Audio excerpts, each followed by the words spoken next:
Malaysia kita punya, kita jaga sama-sama. Cintai Malaysiaku, kita jaga kita. Denyut nadi suara rakyat bergema di channel ini. Jangan lupa tekan butang subscribe, like dan share.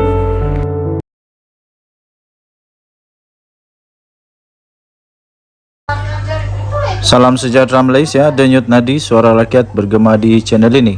Berita terkini daripada Malaysia kini bertarikh 12 Oktober 2023. PM tak tolak PAS sertai kerajaan jika syarat dasar diterima. Berita penuh. Ketika Perdana Menteri Datuk Seri Anwar Ibrahim mengangkat sumpah sebagai Perdana Menteri sebuah kerajaan perpaduan tahun lalu, dia telah memberikan tawaran untuk PAS menyertai kerajaan. Walaupun PAS menolak tawaran itu ketika itu, Anwar berkata dia tidak akan menghalang kerjasama itu pada masa depan. Dalam satu temu bual dengan Time Magazine yang disiarkan dalam talian semalam, Anwar mengesahkan bahawa memang ada tawaran kepada PAS untuk menyertai pentadbirannya.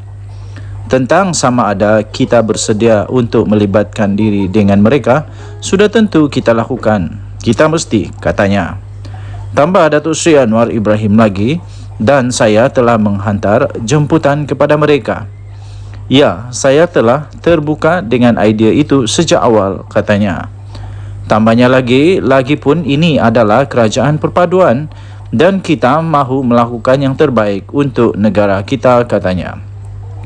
Bagaimanapun, Datuk Seri Anwar Ibrahim, Perdana Menteri Malaysia pada ketika ini, berkata syarat dasar utama ialah agar PAS menerima bahawa walaupun Islam adalah agama bagi persekutuan, Malaysia adalah sebuah negara berbilang agama dan setiap rakyat mempunyai tempat.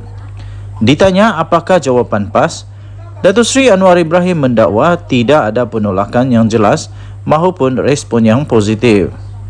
Katanya iklim politik masih agak panas, jadi kami akan biarkan ia sejuk untuk beberapa waktu, tambahnya lagi. Walau bagaimanapun, Perdana Menteri Datuk Seri Anwar Ibrahim turut memberi gambaran bahawa pintu untuk PAS menyertai pentadbirannya adalah masih terbuka. Katanya, saya tidak mahu menghalang PAS untuk menyertai kerajaan. Sudah tentu, bergantung kepada syarat dasar utama ini diterima, katanya. Pada awal Mei lalu, Wakil Datuk Seri Anwar Ibrahim mendakwa Perdana Menteri mahu menghidupkan semula hubungannya dengan Presiden PAS Abdul Hadi Awang. Ini dilihat sebagai usaha Perdana Menteri untuk memikat PAS. Bagaimanapun, PAS sebagai sebahagian daripada Perikatan Nasional tetap memusuhi Anwar dan kerajaannya. Sering menggunakan kata-kata perkauman dalam kempen mereka. Ditanya bagaimana dia merancang untuk memerangi kebangkitan retorik ketuanan Melayu Islam, Anwar menggariskan 3 pendekatan.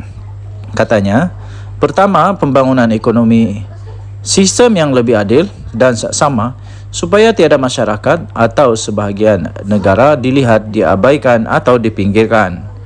Yang kedua, sudah tentu pendidikan, kerana ekstremisme perkauman ketaksuban agama membiak dengan mudah di kalangan segmen penduduk yang lebih jahil. Apabila saya katakan jahil, saya tidak bermaksud anda tidak layak. Anda tidak pergi ke universiti. Maksud saya kurangnya pemahaman tentang mesej keseluruhan agama yang bergantung kepada sebahagian daripada mullah dan syekh dengan tafsiran yang sempit dan kabur, katanya. Pendekatan ketiga pula, katanya, adalah untuk menyedarkan golongan berkenaan bahawa walaupun Malaysia adalah sebuah negara yang majoritinya beragama Islam, ia masih sebuah negara berbilang kaum. Katanya, kita telah bertahan beratus-ratus tahun dengan kehadiran penganut Buddha, Hindu dan Kristian. Tidak ada sebab mengapa anda perlu mengganggu ini dan menimbulkan permusuhan, katanya. Secara berasingan, mengenai subjek sama ada Najib Abdul Razak akan mendapat pengampunan. Anwar berulang kali mengulanginya bahawa dia akan menyerahkan keputusan itu kepada Yang di-Pertuan Agong yang menurutnya tidak memerlukan nasihatnya mengenai perkara itu. Didesak mengenai apa yang akan dilakukannya jika pengampunan Najib dibawa kepadanya, Anwar menjawab, saya akan mempertimbangkannya. Denyut Nadi, suara rakyat bergema di channel ini. Jangan lupa tekan butang subscribe, like dan share. Malaysia kita punya, cinta Malaysiaku, kita jaga kita. Bye-bye.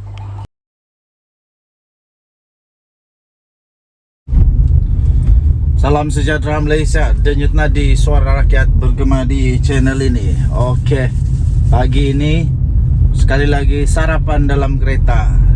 Sibuk memanjang hari ini, jadi paksalah sarapan dalam kereta. Okey, letak dulu baru kita bercakap. Okey, tuan-tuan dan puan yang dihormati sekalian, SPRM berjaya membongkar penipuan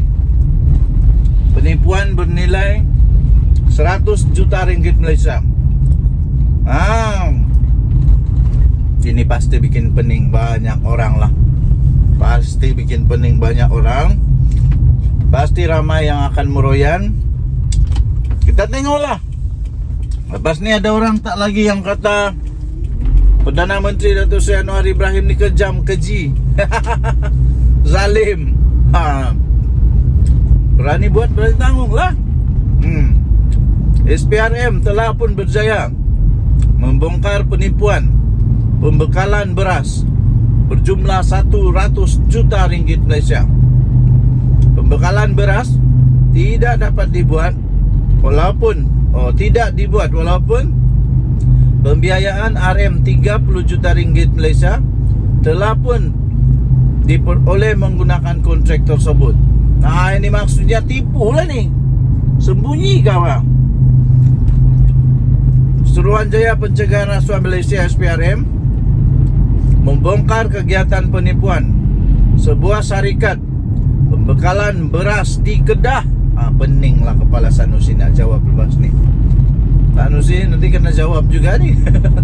Pembekalan beras di Kedah yang mendapat kontrak membekalkan makanan ruji itu bernilai 100 juta ringgit Malaysia. Tindakan berkenaan telah menyebabkan kepincangan pengedaran dan penjualan beras. Jangan fikir SPRM tak bijak. Jangan fikir SPRM ni babal. Tidak. SPRM orangnya bijak-bijak. Macam mana pun kamu nak sembunyi perbuatan kegiatan yang salah, yang berdosa, menipu, membohong, khianat ke apakah, SPRM tetap akan tahu akhirnya. Jadi bagi orang-orang yang atau syarikat-syarikat yang pernah buat, yang ada hajat nak buat, berhentilah, bertaubatlah, kerana akhirnya akan ketahuan juga. Okey. Jadi tuan-tuan dan puan yang dihormati sekalian, sumber berkata pihak itu telah mendapat kontrak pembekalan beras di semenanjung Malaysia daripada sebuah syarikat pertanian milik kerajaan negeri bernilai lebih 100 juta ringgit Malaysia setahun, kira-kira 7 tahun lalu. Jelas sumber, berdasarkan kontrak itu, syarikat berkaitan terbabit telah membuat pinjaman bank kira-kira 30 juta ringgit Malaysia sebagai pembiayaan projek tersebut beberapa tahun yang lalu. Pengarah syarikat tersebut telah berpakat dengan seorang ahli lembaga pengarah syarikat milik kerajaan negeri tersebut untuk mengesahkan pembelian dan penghantaran sebanyak 28,000 tan beras setahun bernilai lebih RM100 juta ringgit Malaysia. Namun pembekalan tersebut tidak dibuat, kata sumber tersebut. Syarikat itu dikatakan telah pun menerima amaun kira-kira 30 juta ringgit Malaysia menerusi beberapa transaksi katanya. Katanya suspek terbabit juga dikatakan telah mengemukakan dokumen yang mempunyai butiran butiran matan palsu. Palsu pula tu. Kepada pihak bank untuk proses permohonan pembiayaan kerajaan. Sementara itu, pengarah kanan siasatan SPRM Hishamuddin Hashim ketika dihubungi telah mengesahkan siasatan dibuat mengikut Seksyen 18 Akta SPRM 2009. Tuan-tuan dan puan-puan yang dihormati sekalian, jangan fikir SPRM tak tahu. Akhirnya SPRM akan tahu juga. Padan muka. Denyut nadi suara rakyat bergema di channel ini. Bye-bye.